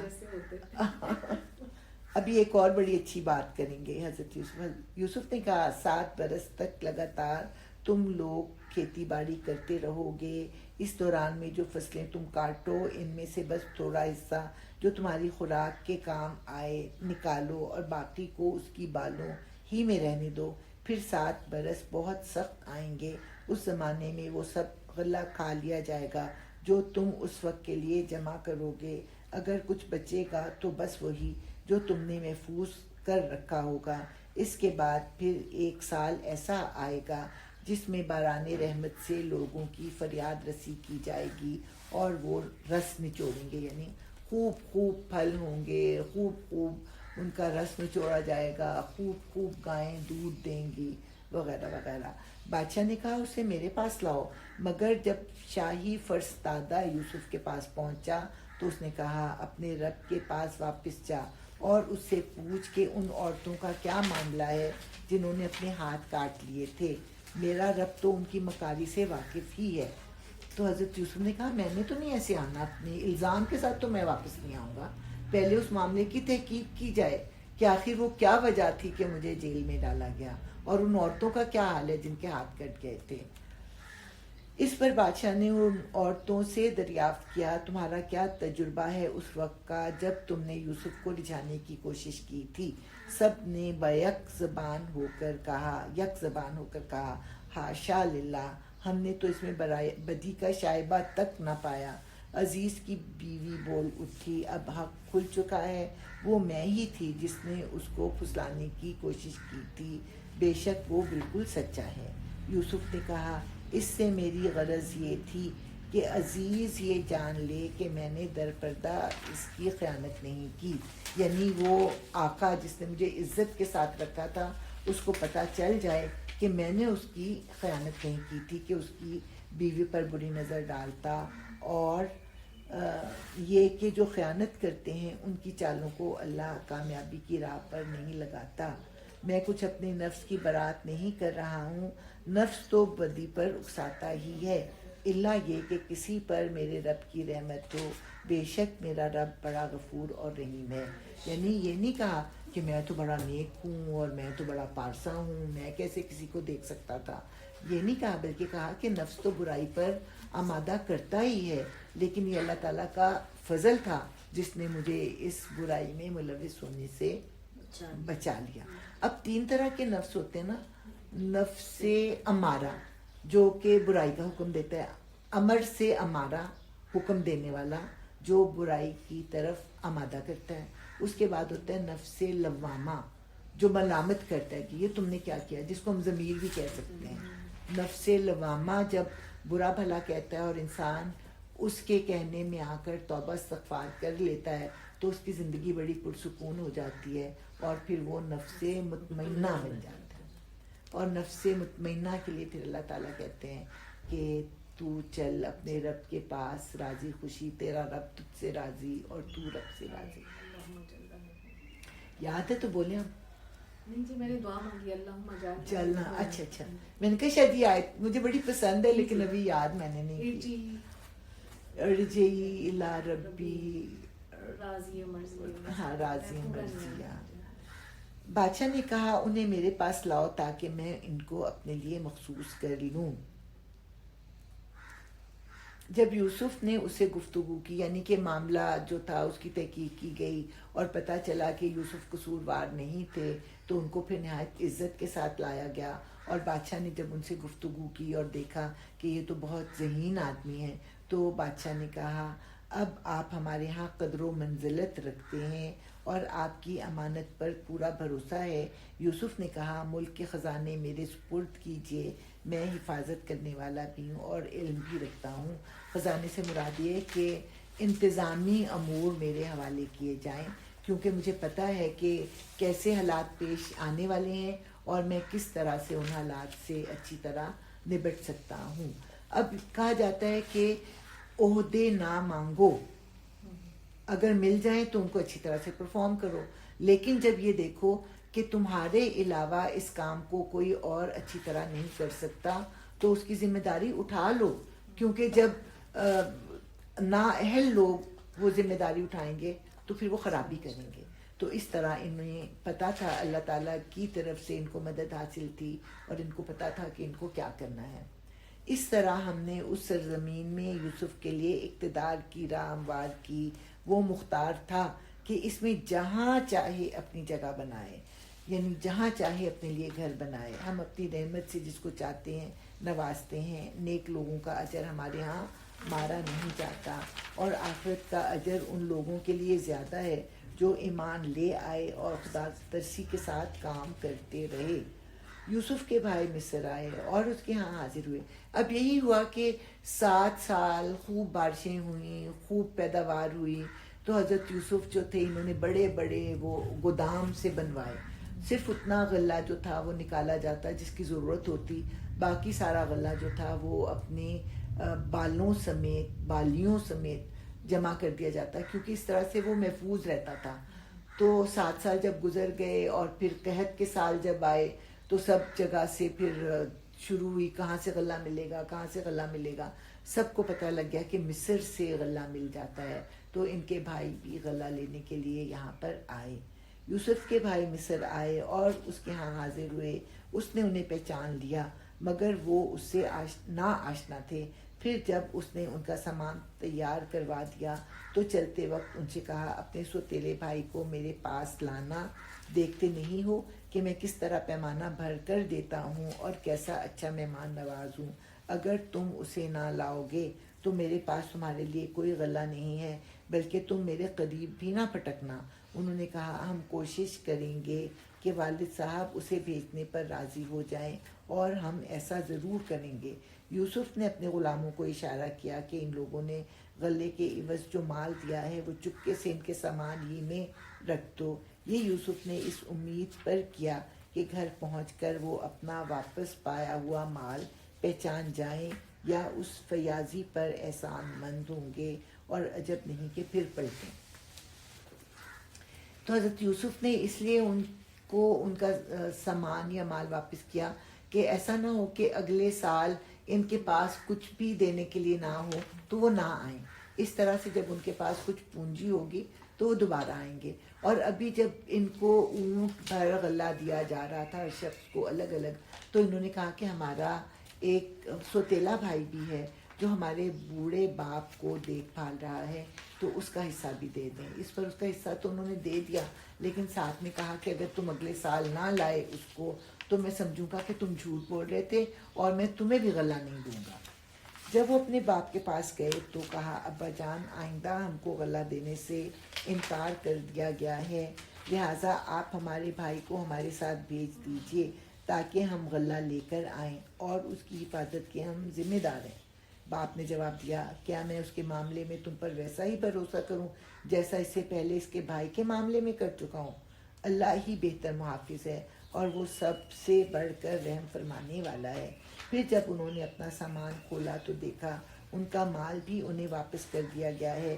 یہ دیکھ کر وہ پکار اٹھے ابا جان اور ہمیں کیا چاہیے، دیکھیے یہ ہمارا مال بھی ہمیں واپس دے دیا گیا ہے، بس اب ہم جائیں گے اور اپنے اہل و عیال کے لیے رسد لے آئیں گے، اپنے بھائی کی حفاظت بھی کریں گے اور ایک بار شتر اور زیادہ بھی لے آئیں گے۔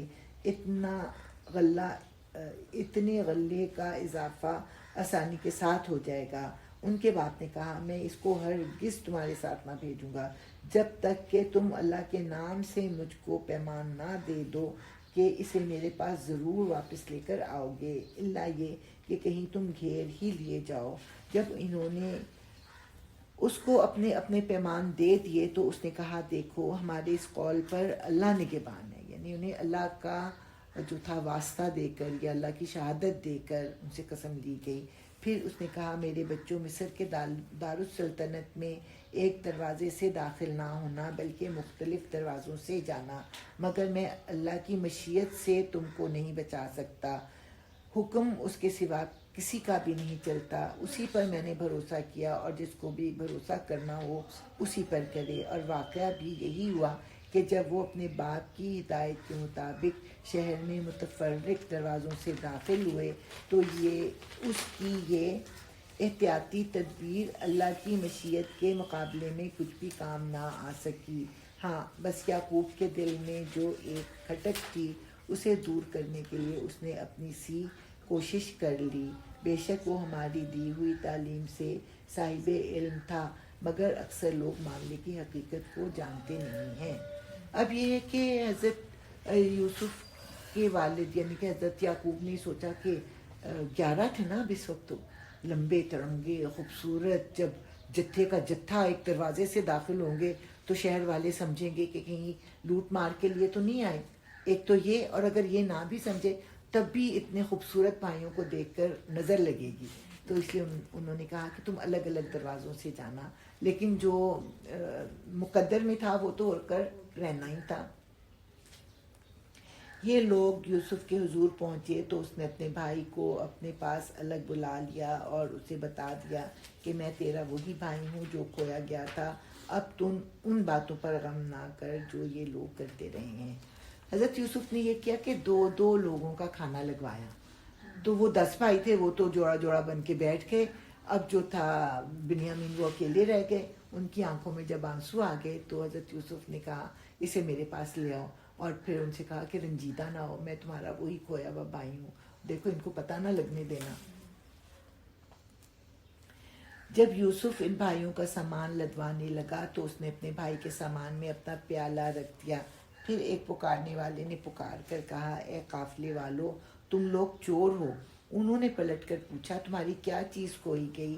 سرکاری ملازموں نے کہا بادشاہ کا پیمانہ ہم کو نہیں ملتا، اور ان کے جمعدار نے کہا جو شخص لا کر دے گا اس کے لیے ایک بار شتر انعام ہے، اس کا میں ذمہ لیتا ہوں۔ ان بھائیوں نے کہا خدا کی قسم تم لوگ خوب جانتے ہو کہ ہم اس ملک میں فساد کرنے نہیں آئے ہیں اور ہم چوریاں کرنے والے لوگ نہیں ہیں۔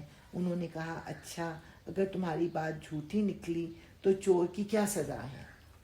انہوں نے کہا اس کی سزا جس کے سامان میں سے چیز نکلے وہ آپ ہی اپنی سزا میں رکھ لیا جائے، ہمارے ہاں تو ایسے ظالموں کو سزا دینے کا یہی طریقہ ہے۔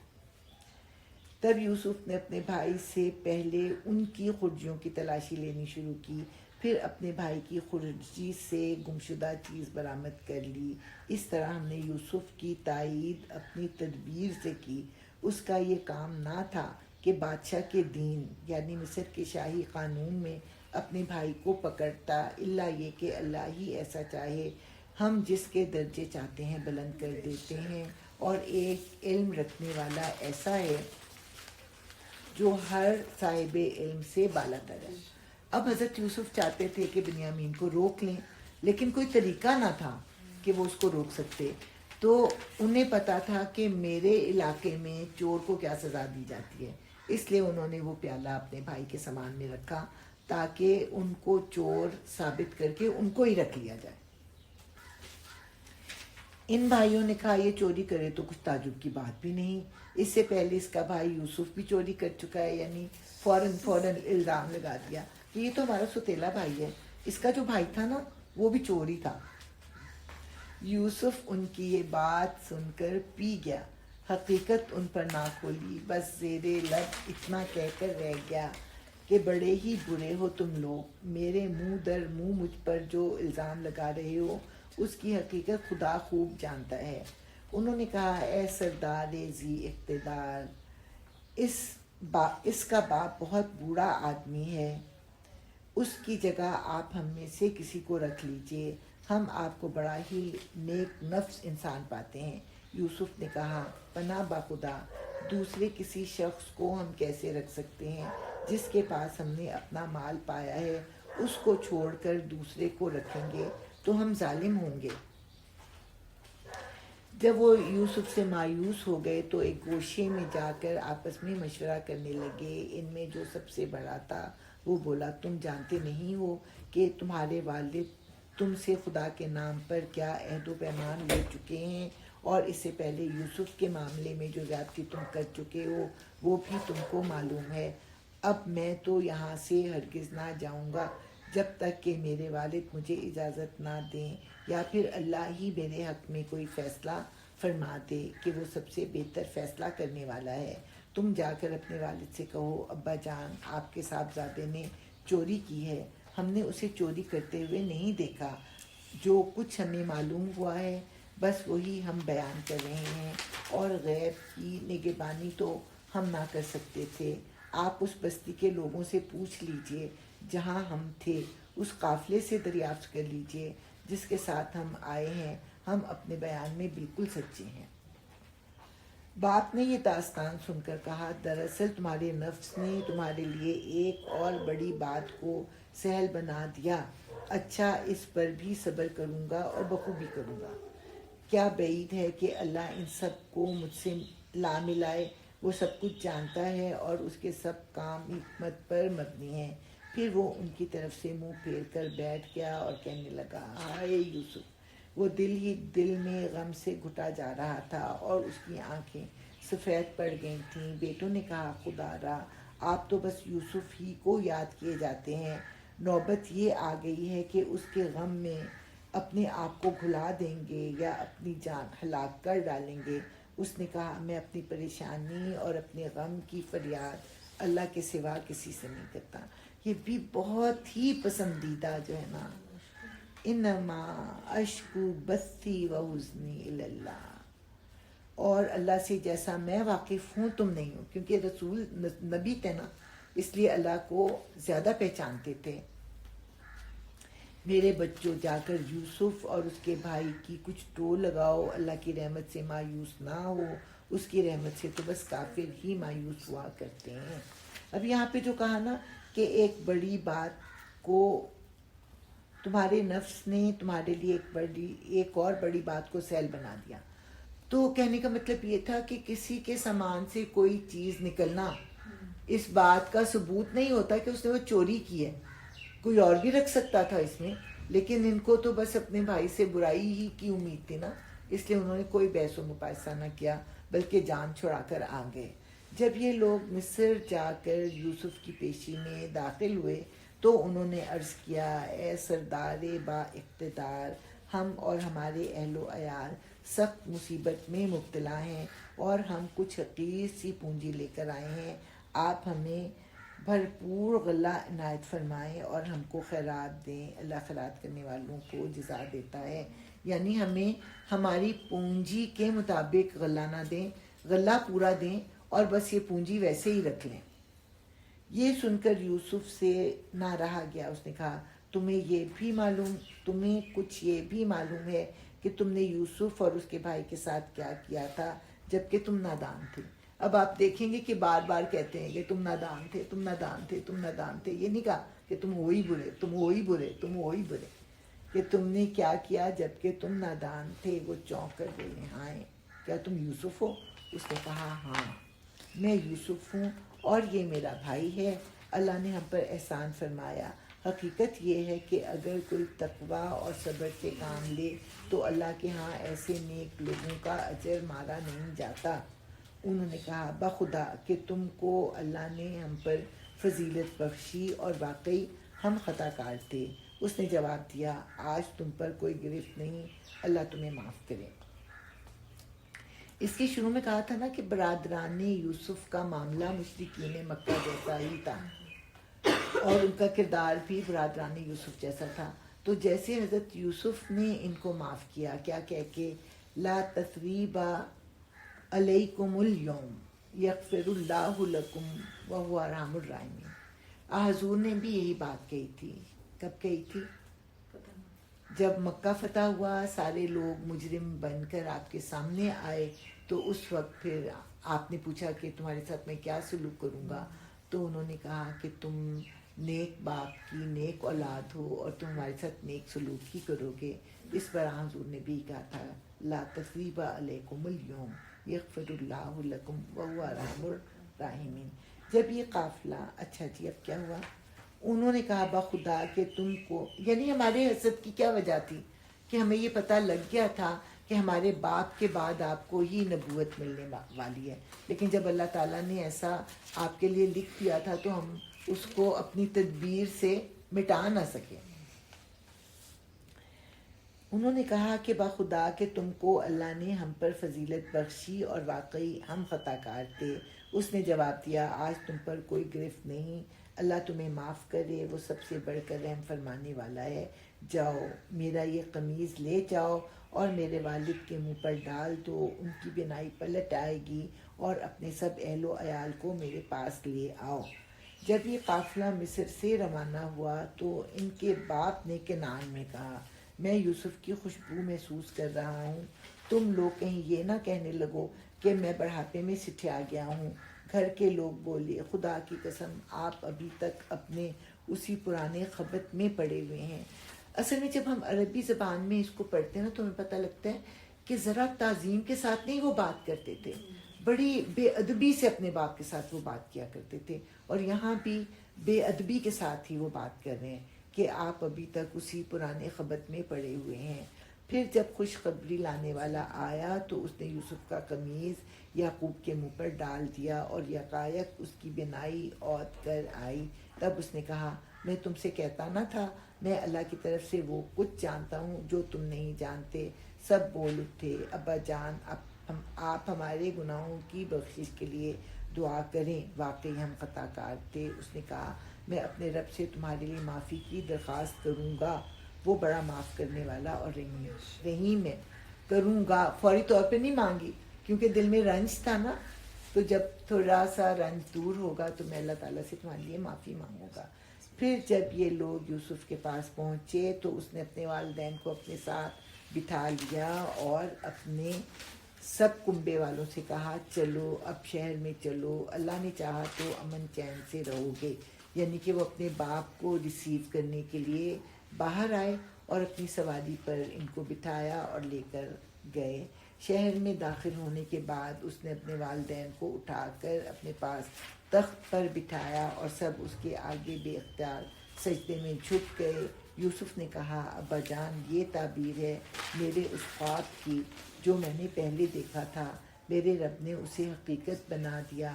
اس کا احسان ہے کہ اس نے مجھے قید خانے سے نکالا اور آپ لوگوں کو صحرا سے لا کر مجھ سے ملایا، حالانکہ شیطان میرے اور میرے بھائیوں کے درمیان فساد ڈال چکا تھا. واقعہ یہ ہے کہ میرا رب غیر محسوس تدبیروں سے اپنی مشیت پوری کرتا ہے. یہاں پہ لفظ ہے لطیفن. لطیفن کا ہوتا ہے لطف و کرم کرنے والا بھی، اور دوسرا مطلب اس کا یہ ہوتا ہے اتنی باریکی سے کوئی تدبیر کرنا کہ کوئی گیس ہی نہ کر سکے. تو اللہ تعالیٰ نے حضرت یوسف کو اعلیٰ ترین درجہ دینا تھا سپر پاور میں، تو ایسی باریکی سے ان کو صحرا سے اٹھا کر بادشاہ کے محل میں لائے. اور میں نے آپ کو پہلے بھی بتایا تھا کہ نبوت سے پہلے نبیوں کو جو ہے وہ تنہائی دی جاتی ہے، جیسا کہ حضرت موسیٰ جو تھے وہ مدین میں چلے گئے تھے، حضور صلی اللہ علیہ وسلم جو تھے وہ غار حرا میں جاتے تھے، تو ان کو قید خانے میں وہ تنہائی کا موقع دیا گیا اور اس کے بعد پھر ان کو عروج جو تھا وہ دیا گیا. تو یہ واقعہ یہ ہے کہ میرا رب غیر محسوس تدبیروں سے اپنی مشیت پوری کرتا ہے، بے شک وہ علیم اور حکیم ہے. اے میرے رب تو نے مجھے حکومت بخشی اور مجھ کو باتوں کی تہہ تک پہنچنا سکھایا. زمین و آسمان کے بنانے والے تو ہی دنیا اور آخرت میں میرا سرپرست ہے. میرا خاتمہ اسلام پر کر اور انجام کار مجھے صالحین سے ملا. فاطر السماوات والارض انت ولی فی الدنیا والآخرہ توفانی مسلما والحقنی بالصالحین۔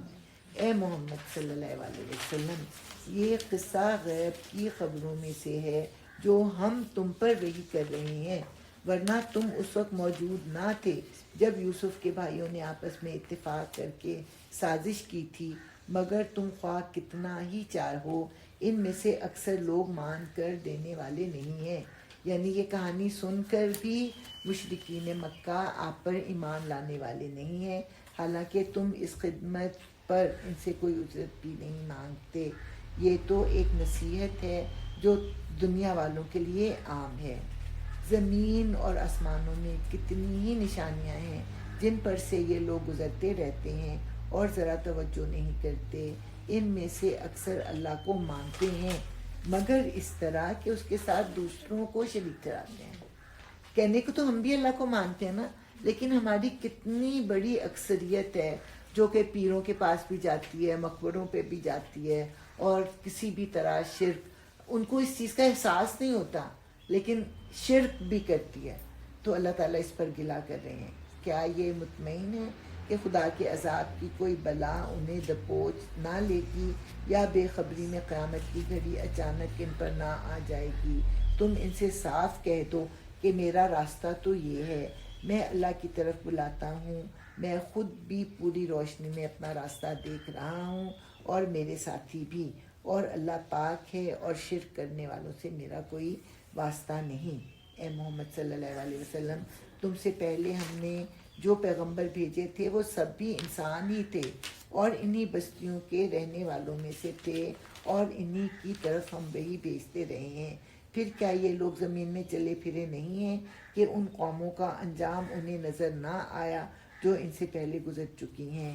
یقیناً آخرت کا گھر ان لوگوں کے لیے اور زیادہ بہتر ہے جنہوں نے پیغمبروں کی بات مان کر تقوی کی روش اختیار کی۔ کیا اب بھی تم لوگ نہ سمجھو گے؟ پہلے پیغمبروں کے ساتھ بھی یہی ہوتا رہا ہے کہ وہ مدتوں نصیحت کرتے رہے اور لوگوں نے سن کر نہ دیا، یہاں تک کہ جب پیغمبر لوگوں سے مایوس ہو گئے اور لوگوں نے بھی سمجھ لیا کہ ان سے جھوٹ بولا گیا تھا تو یکایک ہماری مدد پیغمبروں کو پہنچ گئی۔ پھر جب ایسا موقع آ جاتا ہے تو ہمارا قاعدہ یہ ہے کہ جسے ہم چاہتے ہیں بچا لیتے ہیں، اور مجرموں پر سے تو ہمارا عذاب ٹالا ہی نہیں جا سکتا۔ اگلے لوگوں کے ان قصوں میں عقل و ہوش رکھنے والوں کے لیے عبرت ہے۔ یہ جو کچھ قرآن میں بیان کیا جا رہا ہے یہ بناوٹی باتیں نہیں ہیں، بلکہ جو کتابیں اس سے پہلے آئی ہوئی ہیں انہی کی تصدیق ہے، اور ہر چیز کی تفصیل اور ایمان لانے والوں کے لیے ہدایت اور رحمت۔ الحمدللہ۔ ابھی ٹائم تو کافی ہے، اب میں خیال ہے سوا سپارہ کیا کریں تاکہ جلد از جلد جو ہے وہ کمپلیٹ ہو جائے۔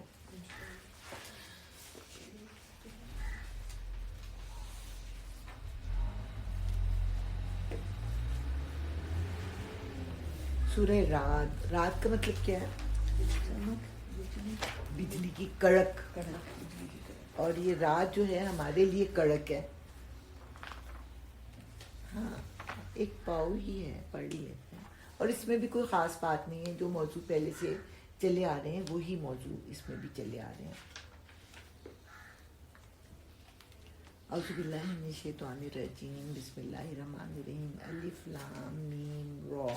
یہ کتاب الہی کی آیات ہیں اور جو کچھ تمہارے رب کی طرف سے تم پر نازل کیا گیا ہے وہ عین حق ہے، مگر تمہاری قوم کے اکثر لوگ مان نہیں رہے ہیں۔ وہ اللہ ہی ہے جس نے آسمانوں کو ایسے سہاروں کے بغیر قائم کیا جو تم کو نظر آتے ہوں۔ اس کے دو معنی ہیں، ایک معنی تو یہ کہ آسمان بغیر ستونوں کے قائم ہے، اور دوسرا معنی یہ ہے کہ ستون ہیں مگر ایسے ہیں جو تم کو نظر نہیں آتے۔ پھر وہ اپنے تخت سلطنت پر جلوہ فرما ہوا اور اس نے آفتاب و ماہتاب کو ایک قانون کا پابند بنایا۔ اس سارے نظام کی ہر چیز ایک وقت مقرر تک کے لیے چل رہی ہے اور اللہ ہی اس سارے کام کی تدبیر فرما رہا ہے۔ وہ نشانیاں کھول کھول کر بیان کرتا ہے، شاید کہ تم اپنے رب کی ملاقات کا یقین کرو۔ اور وہی ہے جس نے یہ زمین پھیلا رکھی ہے، اس میں پہاڑوں کے کھونٹے گاڑ رکھے ہیں اور دریا بہا دیے ہیں، اسی نے ہر طرح کے پھلوں کے جوڑے پیدا کیے، اور وہی دن پر رات تاری کرتا ہے۔ ان ساری چیزوں میں بڑی نشانیاں ہیں ان لوگوں کے لیے جو غور و فکر سے کام لیتے ہیں۔ اور دیکھو، زمین میں الگ الگ خطے پائے جاتے ہیں جو ایک دوسرے سے متصل واقع ہیں۔ انگور کے باغ ہیں، کھیتیاں ہیں، کھجور کے درخت ہیں جن میں سے کچھ اکیرے ہیں اور کچھ دورے، سب کو ایک ہی پانی سیراب کرتا ہے، مگر مزے میں ہم کسی کو بہتر بنا دیتے ہیں اور کسی کو کمتر۔ ان سب چیزوں میں بہت سی نشانیاں ہیں ان لوگوں کے لیے جو عقل سے کام لیتے ہیں۔ اب اگر تمہیں تعجب کرنا ہے تو تعجب کے قابل لوگوں کا یہ قول ہے کہ جب ہم مر کر مٹی ہو جائیں گے تو کیا ہم نئے سرے سے پیدا کیے جائیں گے؟ یہ وہ لوگ ہیں جنہوں نے اپنے رب سے کفر کیا ہے، یہ وہ لوگ ہیں جن کی گردنوں میں طوق پڑے ہوئے ہیں، یہ جہنمی ہیں اور جہنم میں ہمیشہ رہیں گے۔ یہ لوگ بھلائی سے پہلے برائی کے لیے جلدی مچا رہے ہیں، یعنی ہر وقت کہتے رہتے ہیں کہ عذاب آ جائے، عذاب آ جائے، تو بھلائی سے پہلے برائی کے لیے جلدی مچا رہے ہیں، حالانکہ ان سے پہلے جو لوگ اس روش پر چلے ہیں ان پر خدا کے عذاب کی عبرتناک مثالیں گزر چکی ہیں۔ حقیقت یہ ہے کہ تیرا رب لوگوں کی زیادتیوں کے باوجود ان کے ساتھ چشم پوشی سے کام لیتا ہے، اور یہ بھی حقیقت ہے کہ تیرا رب سخت سزا دینے والا ہے۔ یعنی اگر تم اللہ تعالیٰ کی طرف لوٹ آؤ تو اللہ تعالیٰ درگزر کرتا ہے اور معاف کر دیتا ہے، لیکن اگر تم اڑے رہو گے اپنی برائیوں پر تو اللہ تعالیٰ سخت سزا دینے والا ہے۔ یہ لوگ جنہوں نے تمہاری بات ماننے سے انکار کر دیا ہے کہتے ہیں، اس شخص پر اس کے رب کی طرف سے کوئی نشانی کیوں نہ اتری؟ تم تو محض خبردار کر دینے والے ہو اور ہر قوم کے لیے ایک رہنما ہے۔ یعنی آپ کا زور نہیں ہے کہ اپنے زور سے کوئی معجزہ لے کے آئیں، آپ کا کام تو صرف رہنمائی کرنا ہے۔ اللہ ایک ایک حاملہ کے پیٹ سے واقف ہے، جو کچھ اس میں بنتا ہے اسے بھی وہ جانتا ہے، اور جو کچھ اس میں کمی یا بیشی ہوتی ہے اس سے بھی وہ باخبر رہتا ہے۔ ہر چیز کے لیے اس کے ہاں ایک مقرر مقدار ہے، وہ پوشیدہ اور ظاہر ہر چیز کا عالم ہے، وہ بزرگ ہے اور ہر حال میں بالاتر رہنے والا ہے۔ تم میں سے کوئی شخص خواہ زور سے بات کرے یا آہستہ، اور کوئی رات کی تاریکی میں چھپا ہوا ہو یا دن کی روشنی میں چل رہا ہو، اس کے لیے سب یکساں ہیں۔ ہر شخص کے آگے اور پیچھے اس کے مقرر کیے ہوئے نگران لگے ہوئے ہیں جو اللہ کے حکم سے اس کی دیکھ بھال کرنے ہیں۔ کتنا پیار آتا ہے نا اللہ پر کہ اللہ تعالیٰ نے ہمارے لیے محافظ مقرر کیے ہوئے ہیں جو آگے پیچھے سے ہماری حفاظت کرتے ہیں۔ حقیقت یہ ہے کہ اللہ کسی قوم کے حال کو نہیں بدلتا جب تک وہ خود اپنے اوصاف کو نہیں بدل دیتی۔ یہ ہم نے سورہ توبہ میں بھی پڑھا تھا کہ اگر کوئی نیکی کے کام کرتی رہتی ہے تو اللہ تعالیٰ اس کے اوپر عذاب نہیں لاتے، اور اگر کوئی برے کام کرتی ہے تو اس کے اوپر عذاب آتا ہے، لیکن اگر کوئی بری قوم توبہ کر کے اچھے عمل کرنے لگ جائے تو اللہ تعالیٰ کی رحمت اس پر آ جاتی ہے۔ اسی طرح کوئی قوم اچھے کام چھوڑ کر جب کوئی برے کام کرنے لگے تو اس پر عذاب آ جاتا ہے۔ تو اور جب اللہ کسی قوم کی شامت لانے کا فیصلہ کر لے تو پھر وہ کسی کے ٹالے نہیں ڈر سکتی، نہ اللہ کے مقابلے میں ایسی قوم کا کوئی حامی و مددگار ہو سکتا ہے۔ وہی ہے جو تمہارے سامنے بجلیاں چمکاتا ہے، جنہیں دیکھ کر تمہیں اندیشے بھی لاحق ہوتے ہیں اور امیدیں بھی بنتی ہیں۔ وہی ہے جو پانی سے لدے ہوئے بادل اٹھاتا ہے، بادلوں کی گرج اس کی حمد کے ساتھ اس کی پاکی بیان کرتی ہے، اور فرشتے اس کی ہیبت سے لرزتے ہوئے اس کی تسبیح کرتے ہیں۔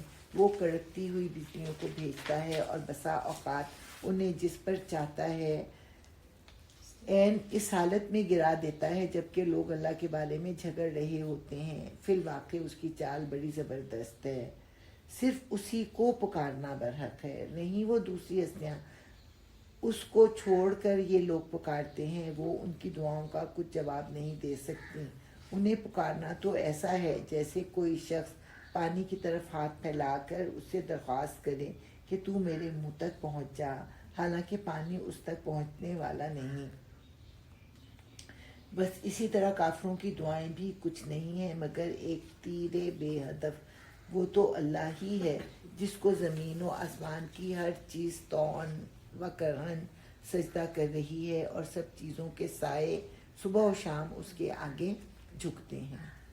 تو سجدہ کرنے سے ان سے پوچھو آسمان اور زمین کا رب کون ہے؟ کہو اللہ۔ پھر ان سے کہو کہ جب حقیقت یہ ہے تو کیا تم اسے چھوڑ کر ایسے معبودوں کو اپنا کارساز ٹھہراتے ہو جو خود اپنے لیے بھی کسی نفع و نقصان کا اختیار نہیں رکھتے؟ کہو کیا اندھا اور آنکھوں والا برابر ہوا کرتا ہے؟ کیا روشنی اور تاریکیاں یکساں ہوتی ہیں؟ اور اگر ایسا نہیں تو کیا ان کے ٹھہرائے ہوئے شریکوں نے بھی اللہ کی طرح کچھ پیدا کیا ہے کہ اس کی وجہ سے ان پر تخلیق کا معاملہ مشتبہ ہو گیا؟ کہو ہر چیز کا خالق صرف اللہ ہے اور وہ یکتا ہے، سب پر غالب ہے۔ اللہ نے آسمان سے پانی برسایا اور ہر ندی نالا اپنے ظرف کے مطابق اسے لے کر چل نکلا۔ پھر جب سیلاب اٹھا تو سطح پر جھاگ بھی آ گئے، اور ایسے ہی جھاگ ان دھاتوں پر بھی اٹھتے ہیں جنہیں زیور اور برتن وغیرہ بنانے کے لیے لوگ پگھلایا کرتے ہیں۔ اسی مثال سے اللہ حق اور باطل کے معاملے کو واضح کرتا ہے۔ جو جھاگ ہے وہ اڑ جایا کرتا ہے، اور جو چیز انسانوں کے لیے نافع ہے وہ زمین میں ٹھہر جاتی ہے۔ اس طرح اللہ مثالوں سے اپنی بات سمجھاتا ہے۔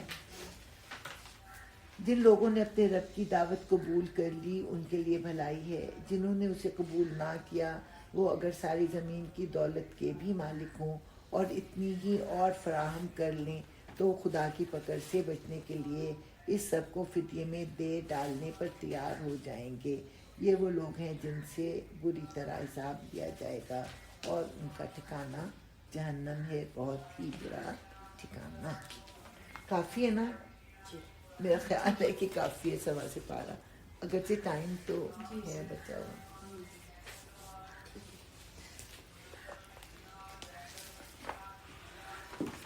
اس میں ایک بڑی پیاری آیت آئے گی سورہ رعد میں۔